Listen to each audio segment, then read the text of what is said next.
Hello, everybody. Welcome to our fifth round of Aquatics Q&A. If you're watching us live on Facebook, you can see the link to join our discussion. It's a Slido link to be able to upvote and submit your own questions. If you're watching this after the fact, you can also see future ones. I'm just unloaded it onto a website, aquaticstalk.com, but I'm also sharing it in our Facebook groups and on LinkedIn. So if you have any questions, you can get a hold of me, but we try to answer questions from the group.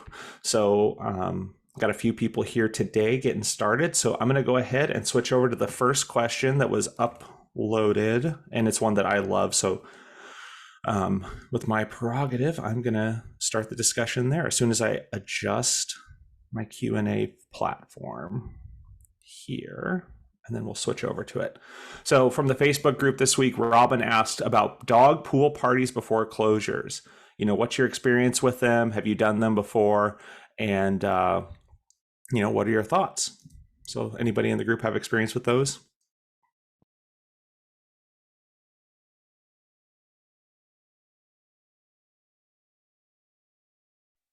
I'm sorry, I was distracted. What was the question? Asking about dog pool parties Yeah. before closures. So I've been at facilities I've never ran a facility that's operated one or had one, but I have been a part of a facility as a lifeguard, shift lead person.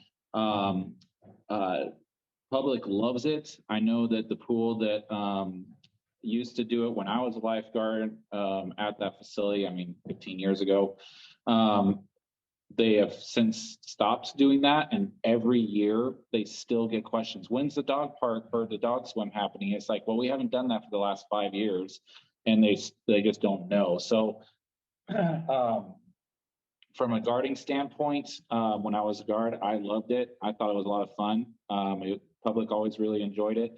I did assist with the maintenance of things after it. I can see why pools don't like to do it because of the sheer amount of hair that ends up in the system.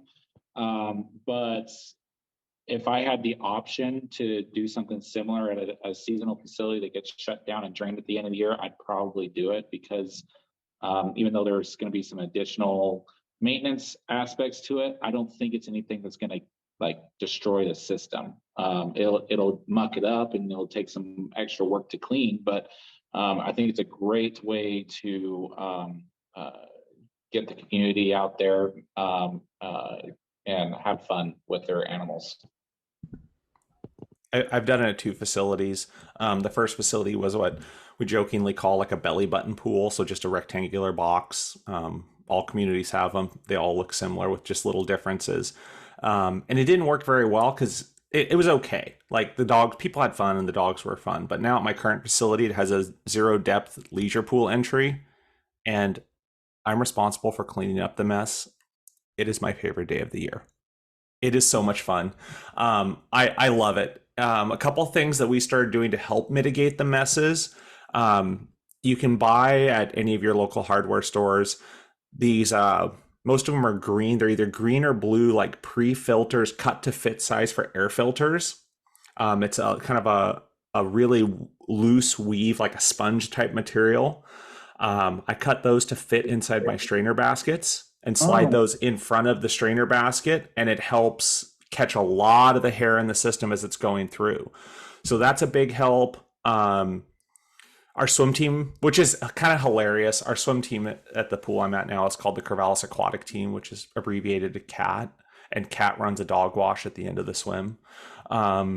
Just little things that entertain me there. But the couple things, running at kind of a gated, almost like an airlock type system when you're letting dogs in before you let them onto the pool or letting them out so they don't dart. What we use is we have the large floating pool mats or portable fencing, and we slide it in so they can let the dogs into the first area. And then once everybody's set and the exit doors closed, we open it up and let them out. Other things that we do, I think the big one is the hair and lint strainers. Protecting those helps a lot. I've tried in my gutters, taking like little pieces of netting, kind of like you would use in a shower to stop hair from going down the drain. and put those in my gutters where the down outlets are.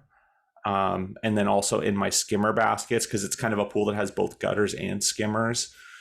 It it worked okay, but really most of it was caught in future years with just the pre-filters and the strainer baskets. But again, I highly recommend anybody do it. If you can Yeah. do it, So do it.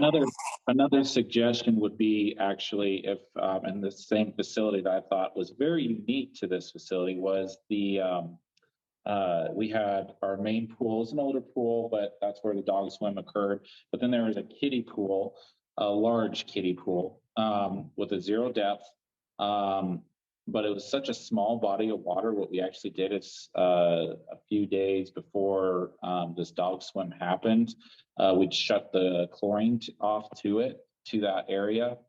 And we'd go to the local pet store and we'd buy several hundred goldfish and we'd hand out little Ziploc bags and tell the little, like, I think we did it for 8 and under or something like that, that they could just go wade in the water and fish are swimming all the way around them. It's still clear because nothing has set in yet, but there's not enough chlorine to really kill the fish.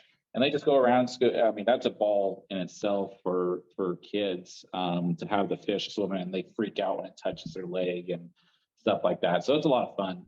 That's something I would suggest too as an end of the year option if you have a smaller body of water that you can do that with. That is very cool. I'm pretty jazzed about that. I'm going to steal that.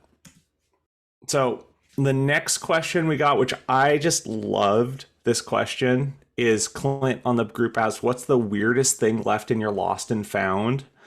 Again, trying to keep it mostly appropriate.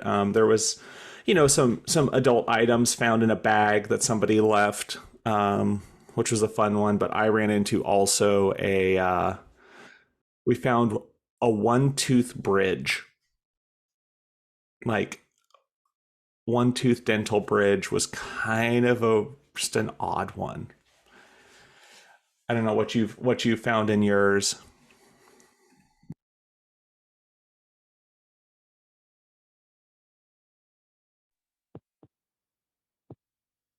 Well, I don't have anything exciting, unfortunately. I was really kind of bummed seeing all these things pop up on that feed, but I was like, I've never had anything really stand out. The typical underwear and stuff like that, but nothing interesting for me.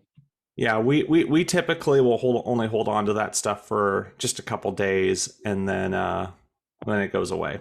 Like, or any undergarments, if it's not picked up within the first couple minutes, it's just go straight to the trash. We typically do not hold on to those. I'm going to skip around a little bit because I think we're going to jump to, since I know we got a couple pool operators and we can talk about this one. Teresa asked about a production company using their pool for filming. They want to use red food coloring to simulate blood after a shark attack. Any experience or thoughts? And on that one, I didn't really have a ton. I would just say, just make sure you have enough downtime between. I think, food grade products like food coloring are probably going to be okay. The thing I would worry about is if they're putting that food coloring in and you have any sufficient chlorine, it'll probably bleach it out pretty darn quick, is what I was going to tell them. Yeah, I was going to say the exact same thing, that if you have chlorinated water, the dye you'll put it in, it'll be gone. It won't last. So you'd have to kill the chlorine for you to get any show. I mean, that's how they do pool checks, leak tests. You have to shut the chlorine off to be able to follow the dye that they put in the pools for checking leaks. Yeah, whether it's the crystal violet or there's the other one, I think it's sodium fluorescein that they'll use sometimes. But yeah, and then the other thing, depending on the pool, it didn't catch if it was an indoor pool or an outdoor pool. A lot of times indoor pools have really poor lighting, which makes it really hard to film. So depending on when they're wanting to do it and timing and everything else, using the dye in their pool is kind of a tough question, and I don't know how well it's going to work. So All right. So next question, we're going to jump to this is my question. I just wanted to discuss and talk about what are the best degrees, certificate programs, etc., for somebody interested in aquatics. And we've talked about this one before a little bit because I don't think a 4-year degree is really necessary to do the jobs we do. It's kind of an antiquated issue or baggage from people that have been higher up than aquatics saying, well, I got a degree, you should have to have a degree, that's the thing. But I kind of want to focus more on certificates, really. Like, what are like some of those key things? Part of the driver for that was I think CPRP is something on the agenda. Go ahead. So as someone who just became an aquatic instructor this summer and had to figure all this out, I've found from doing a lot of probing that first thing you want to do is get if you're going to do the chemicals, you need to either get a CPO or AFO. I found that they're both, one of them's the AFO if you have a large pool, and the CPO if you're going to be running like home pools or a small pool. Like my pool is only 320,000 gallons. I get away with either. But just depending on what your organization and your state requires. And the next thing you want to do is get your LGI through whatever organization you go through. And just really become knowledgeable. And then your WSI if you're going to become an ARC facility. Those are the three like ones that I would get, right like off the bat. Mm-hmm. Any other thoughts? I'd agree. Those certifications are very important. Obviously, if they're brand new to the aquatic field, they won't be able to get their LGI until they've done their time as just a lifeguard. I believe Red Cross is a year. I think I need to double check that, but is it 6? I think it's 6 months. It's off the bat. They literally just have to be a certified lifeguard. Okay. I don't know if that's recently been changed, but literally in my LGI class, there was someone who got certified as a lifeguard like the week before. And I think you have to be at least 17 to be an instructor. That's 17. The other requirement. Yeah, there is an age limit, but I thought it was a year. I'm thinking LGIT. LGIT, you have to teach 3 classes with 6 months of aquatic experience, or 6 classes with basically no aquatics management. I just applied for Academy. And then the other thing that I'm looking at too is I've struggled with this one about the like CPRP. I'm a fan of the AQP certification, Aquatics Professional, from the Association of Aquatics Professionals, because it's kind of a internal aquatics certification. And it seems really good, and it's got a lot of things that'll set you up to be a good aquatics professional, but it's a newer program and it doesn't have a lot of recognition from higher levels of organizations. CPRP is known, even though it has very little to really like. It's good broader park and rec experience, and you don't have to have any time to get it. You have to study for a multiple guess exam and be able to pass the test. So I don't know, there's a part of me that's actually looking at it, even though I've been very adamant against it, just because to get credibility with higher ups, and it's not a huge initial investment, but you have to get continuing education credits to keep it. So that's just kind of where I'm going with that discussion. Yeah, if you're not with the CPRP, because I was a part of the KRPA. They had annual conferences. It was very easy to maintain that CPRP, but if you're not associated with some sort of rec group or even, I'd like to say it's more geared towards rec, it will be very difficult to maintain. I considered doing it myself when I was with that group, but realizing that I probably wouldn't be at that facility much longer. It would be a nightmare to try and maintain that because it would be up to me to find those continuing education classes and trying to coordinate that with my normal schedule. Whereas with the conference, it was a one-stop shop once a year. You just go there, get your continuing ed, and you're done. Yeah. Any other thoughts? I think it depends on what facility you're working at too. So I'm a YMCA facility, and YMCA on their Learning and Career Development Center, they have leadership modules and some other things that you can do that even other YMCA's say, hey, we would love to see that as part of your continuing education. So there are things within the YMCA Learning and Career Development Center, which is where we also host all of our lifeguard classes and things that you can add on. But I think you guys have already hit the main things, the LGI, the CPO, not necessarily having to have a degree, just the experience and the know-how to do the things. But how do you get that experience when a lot of places won't let you in without the degree? I'd agree. I'd agree that I'm also Y. I've been Y, but I was with a facility that also had rec aspects. I think I've seen you actually on a couple of the trainings recently. Yeah, the Y stuff is very general, broad. It's not very aquatic specific. That's there's aquatic people in those things, but it just seems aquatics is a second thought, a kind of deal is not a priority in a way. Whereas it'd be nice to see leadership in aquatics specific to aquatics for the YMCA, not this general, like here's a team, it's team leader and then branch leader and then association leader, those kind of steps. It's very broad. But as far as getting into aquatics, I don't have a degree. I got 1 year of college, and I just was always in aquatics. I was a lifeguard and showed myself to be a diligent worker in the facility I worked at. Said, hey, would you like to be a coordinator?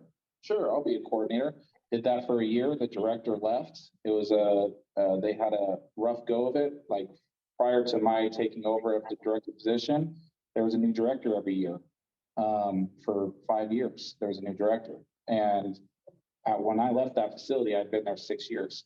So a lot of times with aquatics, I tell this, and I've had several of my coordinators go on to be directors. I said, you don't have to have that degree.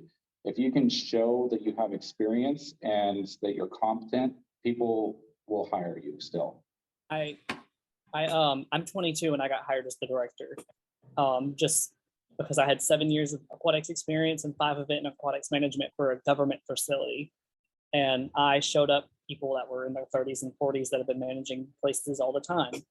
But I was able to walk in. It's like, here's what I bring to the table. So yeah, and I'm not even old enough to have a degree. And I have a staff of 15 that answer directly to me. And I sit at the city board of like the director of DPW and all these, the chief of police, and then I'm at the same rank as them. So it's possible. That was a similar path that I did. But I had to move around. I did get a degree, but I had my first full-time coordinator job before I had my degree. And I literally just like, I need the quickest degree I can get because I know that that's going to be a screening criteria. But I moved from small pool as a lead staff to a coordinator at another small pool in the middle, in the northeast corner of Oregon, to a tiny town where I was the aquatics manager and took over. And I think I was 22 at that point, and then leveraged that to move up. So again, that's a little bit of a privileged thing to be able to move around, though. In those cases where you can't, it's tougher. It's definitely tougher to advance if you don't have the ability to pack up and move. Yeah, and we sort of talked about that a little bit before, where other YMCA's on their job descriptions say, hey, we want a 4-year degree. And that is kind of an archaic patriarchal holdover from ages gone by. And we're starting to see that hopefully change as we come through. But I mean, you guys have similar experience to me. I've been a lifeguard since 1999. So just, that ages me a little bit. I was born in 99. Ah! I've been the aquatics director here for about 2 years now, and the only way that I got in is because you have a smaller YMCA that's willing to take that risk on somebody who doesn't necessarily have the degrees. I have a 2-year degree, and it's just general ed. And I just had the experience and the know-how as an adult to say, hey, we should be doing this, that, and the other thing. And they were like, hey, you should be in charge. I was like, okay, here we go. But then moving on from that, at least you then have the experience. How do you find those? I think the question that a lot of people out there have is, how do you find those facilities that are small like this that say, hey, we're willing to take the risk on, the 22-year-old that's never done it before or has the experience as a lifeguard for so long? And how do you find those places that are willing to take those? I literally found mine on Indeed. Yeah. Literally. Yeah. And it's because I came from an Army base with a 50-meter pool, a 25-meter pool. And, I came from a huge facility. And so that's why they were like, well, if he could, assist run this place, then, this one pool compared to the 3 he had. Yeah. Okay. And that's what happened. And somebody's got to be willing to take that risk. It's just not every facility is willing to do that. So these younger kids coming up through. Yeah, I would say that the trend also, to agree with you, I think the trend is shifting towards experience and expertise in a field versus just this piece of paper. Nothing wrong with the piece of paper. Not saying that that's a horrible thing. I'm just saying that as far as businesses, I'm seeing a trend shift, which I think is a good shift that is needed. That we're not just taking, okay, this piece of paper, this person means that they can do the job. Because like I said, the previous 5 directors, 3 of them had degrees and they didn't last. Aquatics specifically, just because you have a degree, even in rec management, aquatics is a totally different animal compared to a lot of other departments that require those type of degrees in rec management. It's just different. And I've seen more people in aquatics full time that don't have degrees than I have seen people with degrees as of late. So I can speak for the Army's hiring standpoint for the aquatics director position specifically.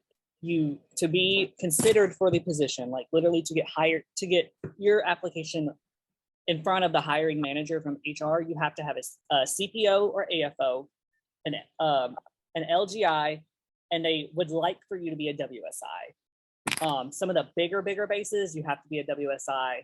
But literally, if you don't have those 3, they throw your application out instantly. If you have a degree, they're like, cool, dude. Do you have these other 3? No? Okay, well, bye. Come back when you have them. So, like, I now qualify for my boss's job that I did for him for 5 years, but that's besides the point. So, yeah, I don't care. And I think doing your homework and being willing when you show up to those interviews and do your research and don't be afraid to have a voice that is not necessarily like, obviously you have to sell yourself a little bit and sell yourself to what they're looking for, but also don't try to just say what you think they want you to say. Like, demonstrate you're a professional, but also demonstrate that you have ideas. You're coming in with ideas and you're willing to hunt for it versus the entitlement that, oh, I've done this. This is old hat. And that's something that I'll be honest, I've been guilty of. I got my first cert in 2002. I finished it up in 2001 and then I started working in 2002. So, I, at this point now, I've applied for some positions and like, I took it a little for granted, and looking at and reflecting on the differences is that hunt, that willing to go out and really do the homework, be ready to rock and roll and not just bank on that experience. And, it's kind of an interesting thought.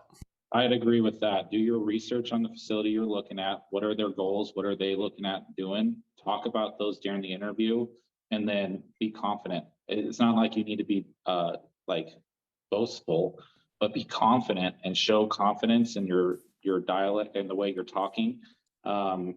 I think that would go a long way for interviews as well, for somebody for you to, the question was that, how do you get them to take a chance on you?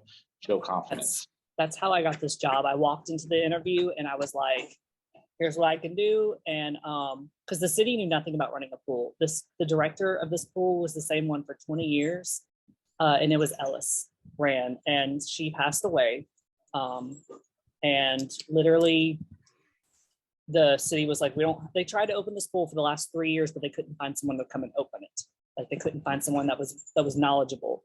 So when I came along, they were like, oh my God, like this guy, and I could speak to it. And I wasn't scared to tell them, no, this is how the pool needs to be ran, because a lot of the things that she was doing with the pool, they weren't wrong, but I was like, that's old, old guard way, this is the new.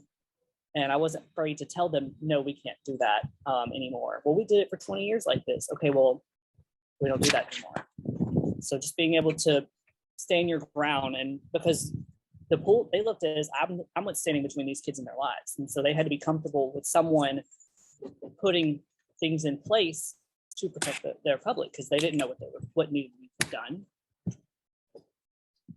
I would agree with all of that. I think there's also, my husband is not he's an LGI, but he's not one of our aquatics directors locally. He works in the camping industry, and he has in the past interviewed for jobs where they had a recruiter calling him. So he missed out on jobs because the recruiter didn't understand the language that he was speaking. So he was speaking in camp speak. Hey, I can create camper retention and things like this. And the recruiter wasn't necessarily the person who was doing the actual hiring and understanding the language that was needed for that facility. So that was a really interesting thing too, is if you know who you're talking to and what, so quote unquote, corporate language they're using, like, because one of them was it was like a guest services for running retreat groups. And that's essentially what you do at camp when you have all of these different groups coming through. And they said, oh, you don't qualify, you don't have enough experience, or this isn't even in your wheelhouse. Like, essentially, why did you even apply for this? And he's like, but that's all I do. Like they just didn't understand. They're like, oh, you work at a summer camp. That doesn't apply here. So knowing who you're talking to, and you walked in with exactly the right language, Tyler. Like, I know what I'm doing. I got this, this, and this. I can set this up for you. And I've since learned to talk to my boss that way about things that I need at my facility. How am I going to approach it with her? This is going to bring in more revenue. This is going to bring in more. This is going to serve our community and our patrons. You have to know who you're talking to and what language you're using. It's so funny because like I revert back to the Army a lot, but I had my boss's boss, which was the SFA director. We had one that literally was like, the pool has water. Like literally that's all he knew. He trusted us to like that. He was like, that is what y'all are do. And then the boss before him was a WSIT, an LGIT, like literally was like when you talk to him, there's this thing called an LGI. Like, no, he's been doing this for 20 years. But like when I talk to other aquatics professionals, especially like the ones on Facebook, when I'm calling them asking questions, I'm like, all right, who are you with? What is your certification level? That way I know what to explain and what not to explain, because you don't want to make people feel like, you're dumbing it down for them, but you also don't want to, because sometimes I'll just go, and really have no idea what you're talking about. And then I'm not going to get the right information that I need. So you have to know each other's understanding of the topic and, adjust the language to that. Well, and there's also, go ahead. No, I was just going to say, when I'm talking with people that aren't in the aquatic field, I'm trying to explain something. I speak aquatic talk, but I'm also trying to be aware, and I'm watching them. As soon as I get that glazed eye look, like it's just not quite clicking. It's like, okay, I need to adjust how I'm explaining this because they're not getting it. Mine is my favorites. When I was telling the water department, we were going over because I needed to drain the entire pool when I got here because the pump had been off for 3 years. And I was like, so like, can I just pump this into the sewer? And they're like, well, we have to check for this, and make sure the chlorine is this. And they're like talking to me like I have no idea what water pH and chlorine are. I know what that is. But then I had to explain this to the mayor, who is my boss, like, well, we can't pump it in until they, pour a bunch of this chemical in to kill all the chlorine. And she's like, huh. Like, she's like, are we doing the right thing? And I'm like, yes. And they're like, she's like, okay, as long as we're doing the right thing. Yeah. Well, and Exactly. talking language barriers too, I have since discovered since my time here that there will be young Boy Scouts coming up telling me, oh, I'm an aquatics director. I know what I'm doing. I have two like that. I have two like that. I finally figured out that the aquatics director in a Boy Scout terminology is the head lifeguard at the waterfront. So when I had this kid come up and be like, I know what I'm talking about, I can help lead in service, he thought he could do my job. And I finally had to say, I'm so sorry, it's time for you to go, because he was creating too much problem. But like, the Boy Scouts need to stop using our language. I literally had that happen to me, and the city threatened to fire me. And I was like, because they had a replacement for me. Because I wouldn't do what they wanted to do. I was, no, we need safety. No, you can't do that for safety. And when they, found someone that could do it and had that, well, he's the aquatics director. He's been a lifeguard the same amount of years you have. I said, yeah. I said, but that's literally the only certification he has. This is LG. Like, yeah, that never been a manager, aquatic supervisor, anything. Literally was just like a lifeguard, and was just a senior guard, but was never put actually in charge. And I was like, yeah, right. They still have a supervisor like, over top of them for that position. I literally was a lifeguard for 1 year before I became a lead. Like, I was just a natural leader my entire life. So yeah, like I was the lead guard over people that have been lifeguarding for 10 years. It's a whole other animal. Great chat on that. I'm going to go ahead and jump on to the next question, because I think we've hit it pretty good here. Kind of an interesting pool op question. I'd like to talk about the picture that Jonathan shared with the oyster tanks and other organic filtration methods. So this was the picture that got posted in the group, and it was kind of an interesting thought.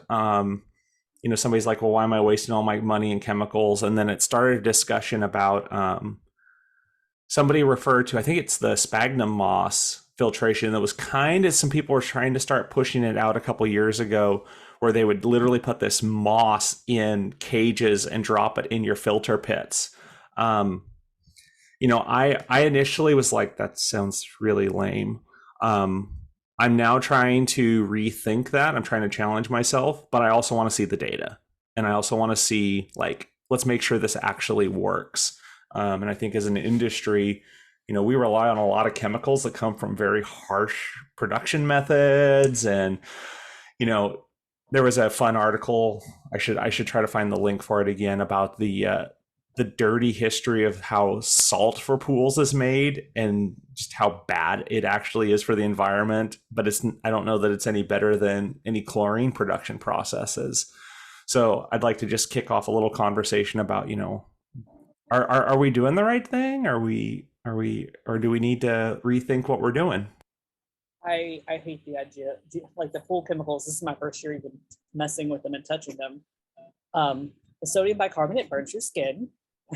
Like, I hate the safety and the fact that I have 4-year-olds running on the deck that, there was sodium bicarbonate everywhere. And I walked in and I was like, no, open the pool. Like, they're like, well, it's fine. Like, no.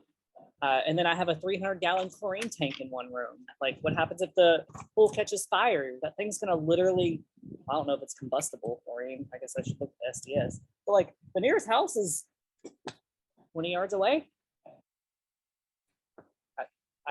Yeah, anything that's natural or safer, I would really like to see. Yeah. Kyle? So you talked about that moss, and I had an AFO when I was first getting certified. My first time as an AFO, the instructor was pushing that stuff like crazy. I am certainly open to alternative ways of handling the pool chemicals, if you want to call it that. Basically keeping clarity and cleanliness and stuff like that. But if you look at the history, I mean, chlorine, we keep coming back to chlorine because it works. If we can find something that's better, great. But I think it needs to go through its paces. We don't need to just jump on the bandwagon all real quick, because that can honestly cause problems down the road, I think. But I haven't heard, actually, when you brought that up, I have not heard that the whatever you call it, the moss. I've not heard of anybody pushing that or talking about that since then, and that was 10-ish more years ago. So I don't know I don't know what the research is for that right now, but but looking at history, I mean, if you look at how aquatics, it's like they tried something. Nope, let's go back to. They tried bromine. Let's go back to chlorine. They tried this, and they go back to chlorine, because it's just consistent and simple. Yeah, so. I think the only thing that's really caught on besides chlorine consistently has been UV supplemental disinfection.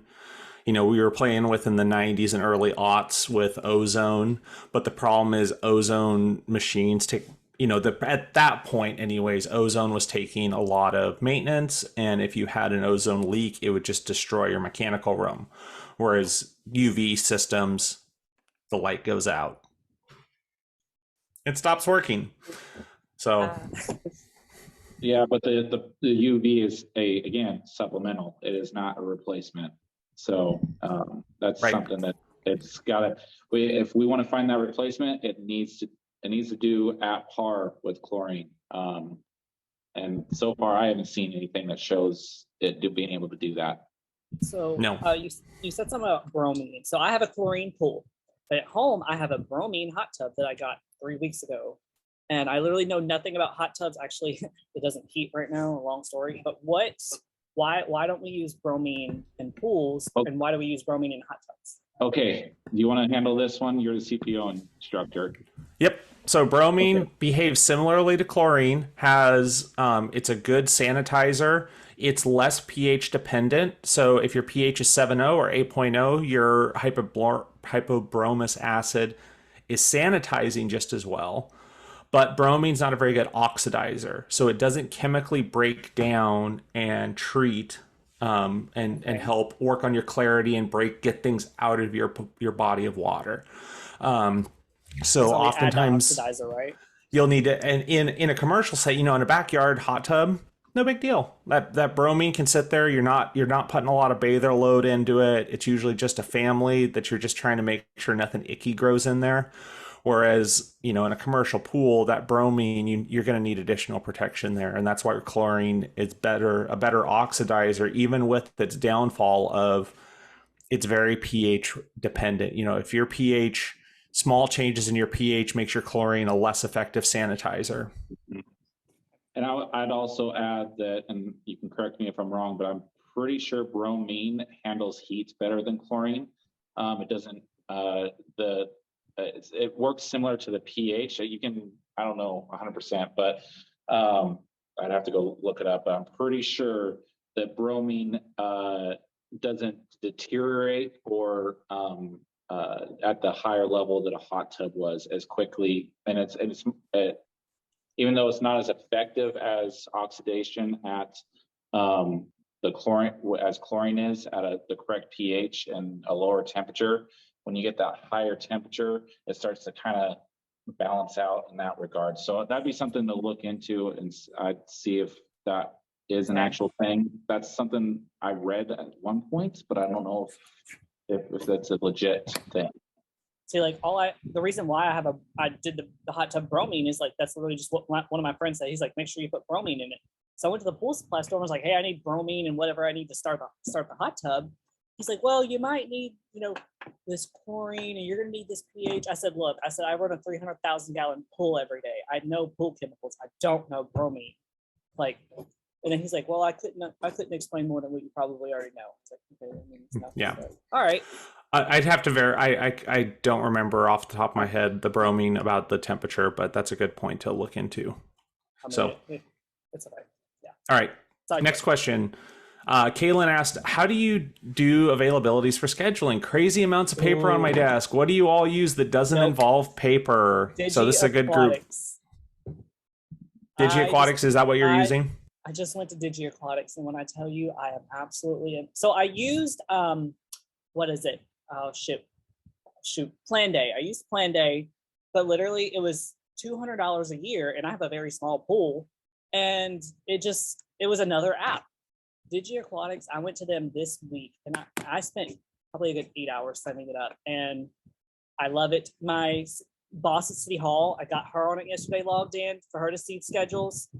It's just so easy for me to say, especially since all of my guards are in college or whatever, and this one runs a summer camp in the day. So I literally tell them, go in there and put your availability on the days. Hey, I have summer camp this day. So I'll tell you, I cannot remember anything. I literally hired an assistant just to do admin stuff. Like, she's not affiliated with the pool at all. Just schedules, things like that. But for me to go in there and just be like, what, oh, can I have a pool party this day? Nope, Landon, they're off. So I love DigiAquatics. It is kind of expensive at my facility. It was almost $500 a year, and I have a very small facility, and I'm only using about it at half capacity. But definitely, if you can afford it, it's so user friendly. Great. Chelsea, what do you guys use again? Good. We use Sling. So Sling is a scheduling app. I think I've said before, we use it for our entire facility because my lifeguards not only work for me, but for the weight room, for other parts of our facility, like the front desk. And so we have one lady, her name is Debbie. She's also our marketing director. She is a jack of all trades. We love her. She has gone in and she has availability on Sling. And then you can also request time off in there. So you can put in availability sets saying, here's my regular class hours. And then you can also say, oh, I've got a doctor's appointment this day. That's a request time off. And so then when she goes in to put in the schedule, we do it week by week. It's all in there. And so she knows who's available when. And sometimes it's a hot monkey mess to try and make sure that we get everybody in where we can get everything covered. But that is what we have been using for the last 4 or 5 years, and it has been wonderful for our facility. Yeah, like I do the availability thing where they can go in and they can just throw in, like they can throw in like six months from now, like, hey, I'm not available on this date. But I tell them once I start working on that 2-week schedule, I lock the availability portion. And then they can still request time off or whatever, but like they can't just go in and sneak the, oh, I want to go to the bar this Friday. They can't just like on Tuesday sneak that in and, well, my thing says I'm unavailable. Why'd you schedule me? No. But they can still request emergency time off or whatever. Great. And then Kyle, I can't remember what you guys are using. So we use Deputy. It's a very robust system. It's scheduling. It's if you guys, I don't know, Chelsea, if you guys use ADP for your timekeeping and payroll, but it integrates with a lot of payroll systems so that it's all inclusive. You can set up different locations, different areas, different time slots, the requests, the leave of absence, unavailability. But the big thing that sold me on it, it does all those things, but the big thing that sold me on it is it's also a communication tool. There is a news feed to where if I need to get a blast, instead of texting 50 people or whatever, I put a post on the news feed and it sends a push notification to all the staff and lets them know that I posted something. Usually gives them the first sentence or two of whatever I posted. And then if they need to communicate through the app, they can. It's very user friendly, and I love it. So I've used it at 2 different facilities. Great. In our case, we use One to Work, but we do not use the availability. We don't let staff enter their availabilities through One to Work. We let them turn it in quarterly. If there's adjustments, they have to submit that, and we do paper because we have 5 people sharing staff and scheduling, so it's a lot easier to just put them all in a notebook and flip through as we're building our schedules. So sometimes the paper. Plan day might be good for y'all, actually. There was nothing wrong with it. It just Aquatics did my chemicals and scheduling, and it has a time clock feature, but we have a specific app for the city that we time clock on. All right, great chat, everyone. Let's move to the next question. This was a loaded one. Elizabeth asked, which is better, Starguard Elite or Red Cross, and why? So, in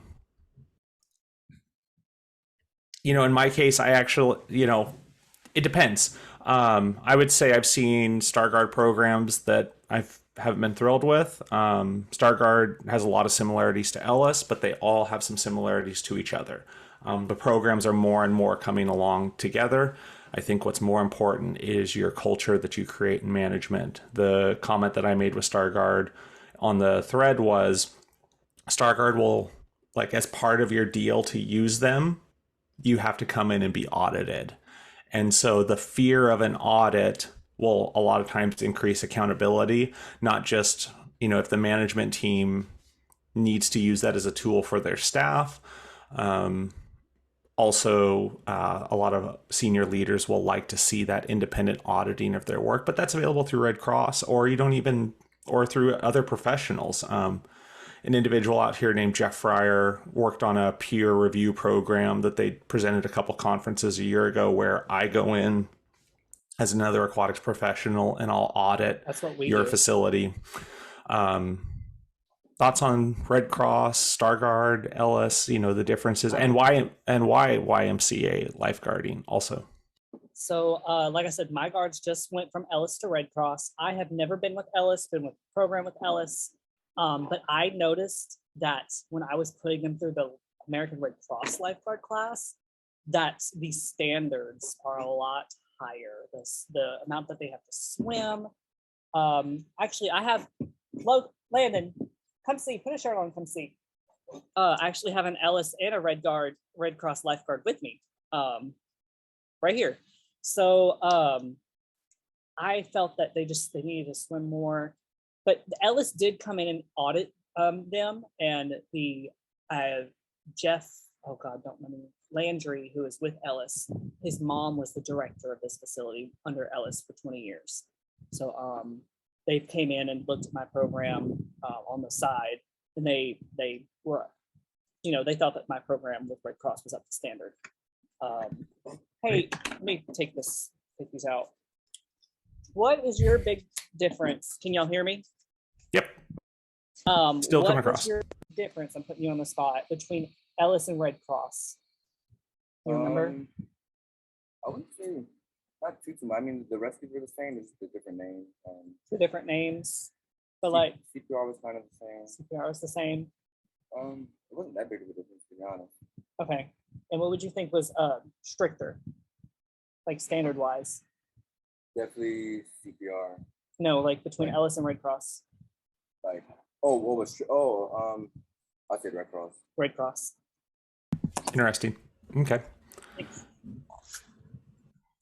Kyle, Chelsea. I'll speak to the YMCA. I switched to YMCA standards about 5 years ago because we started working for the YMCA more full time. I was a Red Cross LGI for years before that.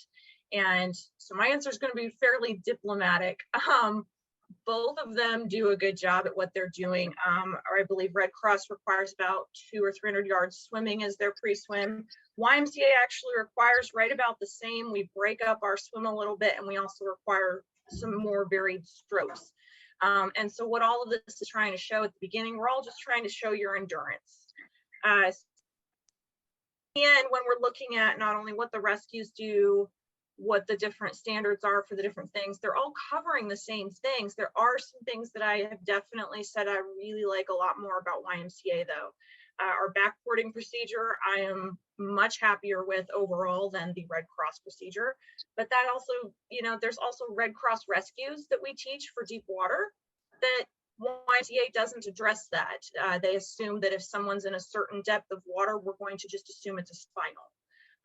So yeah, that one's a little confusing. So if somebody deep water, you know how the Red Cross rescue, you can go down, get your arm up under their chest, your tube back down to you.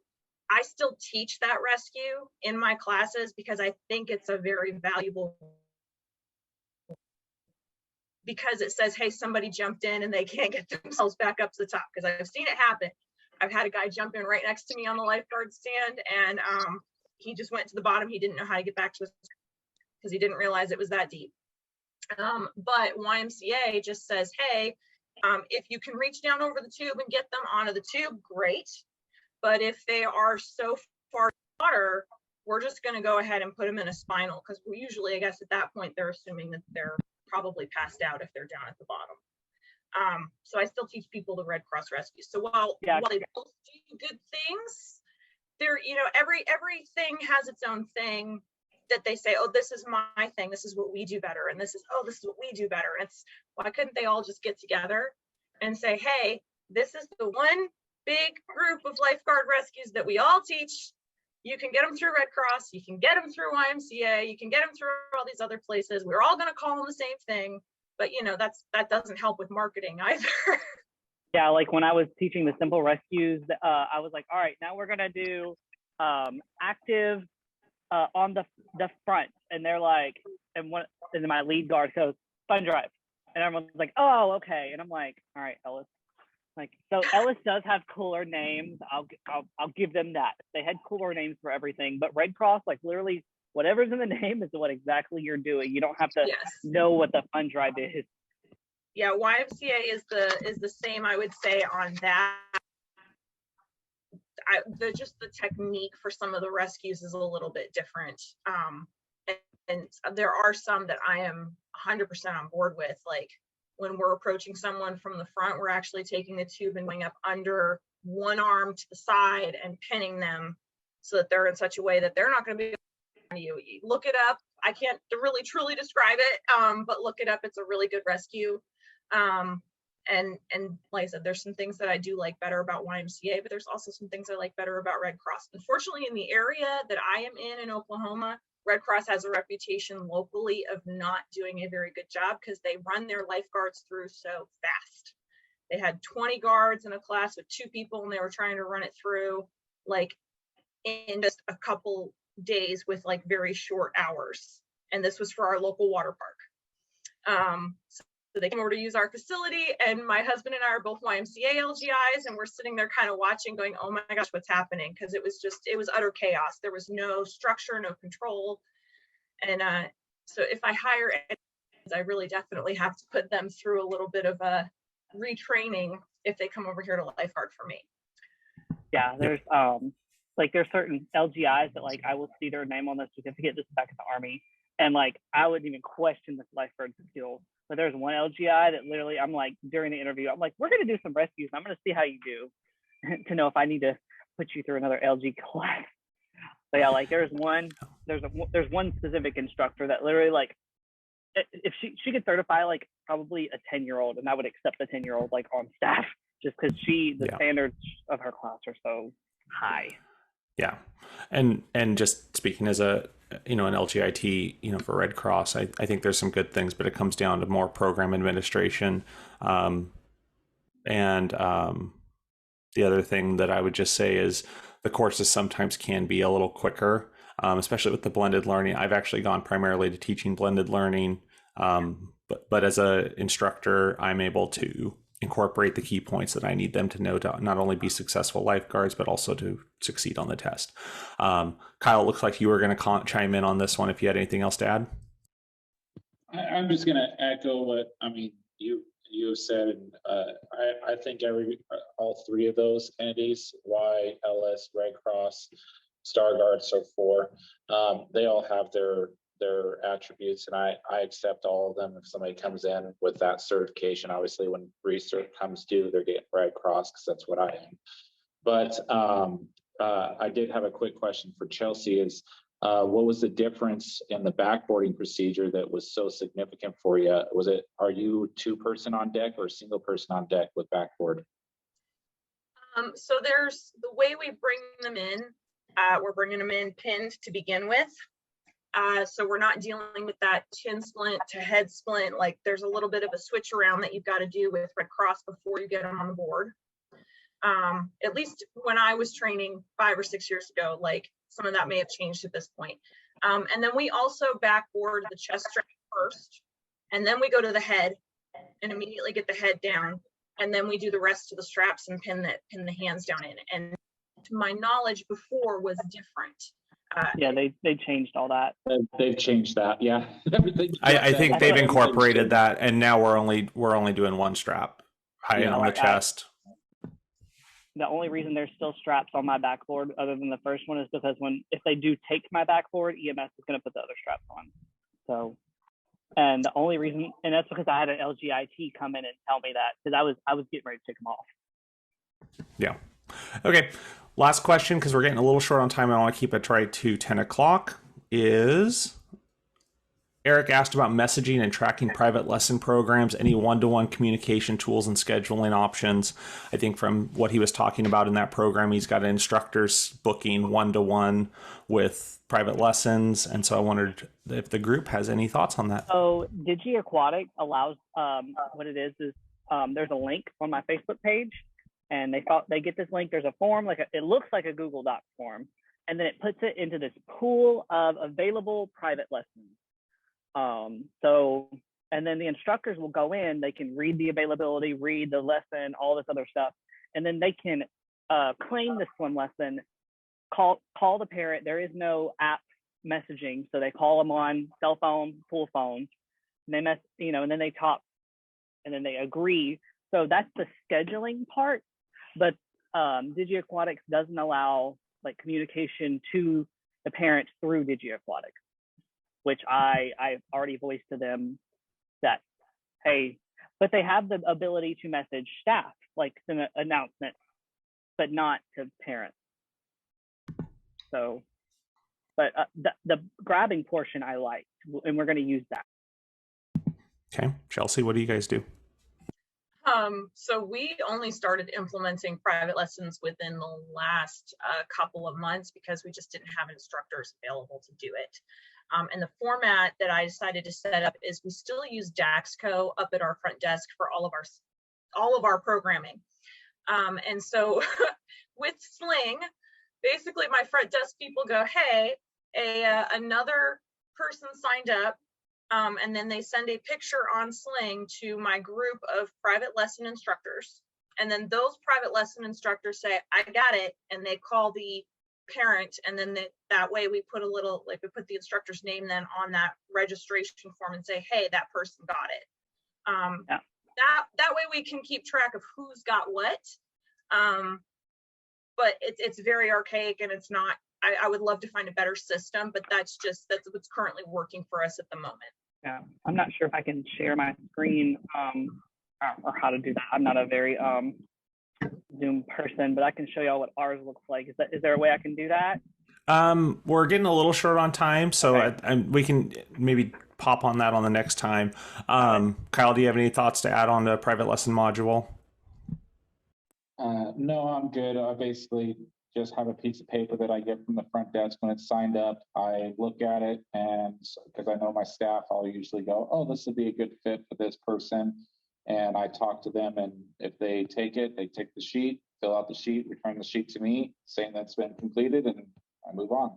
And I do schedule, when they claim that, they inform me what the days and times are, and I just put that on my scheduling app so that if a parent ever says, hey, I didn't get all my classes, I can go back and go back into the scheduling. I'm actually almost done with this, one more minute, and I'll show you. Anyway, so I can go into scheduling and I can go back and find out what days and times that a specific instructor taught those lessons. Okay, sounds good. And I know in our case, we just we have a big enough private lesson operation that we have a part-time person that schedules and facilitates and gets it in the schedule. It's been something that when I've been responsible for swim lessons, I've always struggled with is private lessons. So we are quickly approaching 10 o'clock, so I want to go ahead and wrap everything up for this week. Thank you guys all for chiming in and participating. I'm working to just keep this going every week. I will be actually teaching a lifeguarding class next week on Friday, so I will be at a different location. I will call in and literally hit end on the call and then start teaching a lifeguarding class. So I'm looking forward to that and seeing how we take this on the road. But I'm throwing everything up. I just have it all on the Facebook group. I bought the domain aquaticstalk.com, happened to be available. So I'm just throwing all this stuff on there and all the Discord links. I'm playing around with Discord as a messaging thing. It's just a test, but I also have the links for the Slidos and past videos. So thank you guys so much for everything. And I will catch you. You can always message me if you have any questions or feedback on how to make this better. So we'll see you guys all soon.